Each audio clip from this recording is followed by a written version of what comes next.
السلام علیکم ورحمۃ اللہ وبرکاتہ۔ محترم حاضرین، عورت کے لیے شریعت میں پردے کے 3 درجے ہیں۔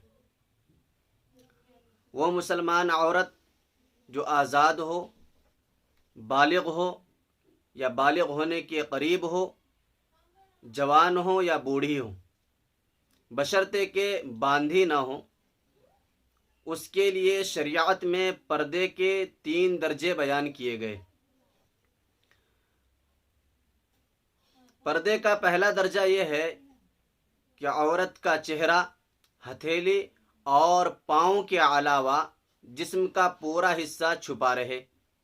یہ پردے کا ادنا درجہ ہے۔ دوسرا درجہ یہ ہے کہ عورت کا چہرہ، ہتھیلی اور پاؤں بھی کسی برقع وغیرہ سے چھپا رہے۔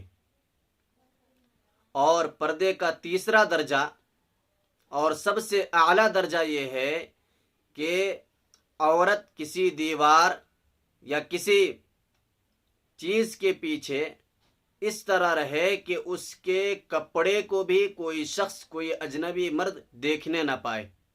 یہ پردے کا سب سے اعلیٰ درجہ ہے۔ یہ تینوں درجے قرآن اور احادیث سے ثابت ہیں اور اس کا حکم بھی موجود ہے۔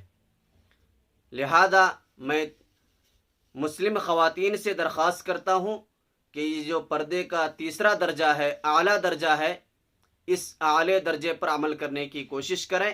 اللہ تعالی تمام خواتین کو پردے کے ساتھ رہنے کی توفیق مرحمت فرمائے۔ السلام علیکم ورحمۃ اللہ وبرکاتہ۔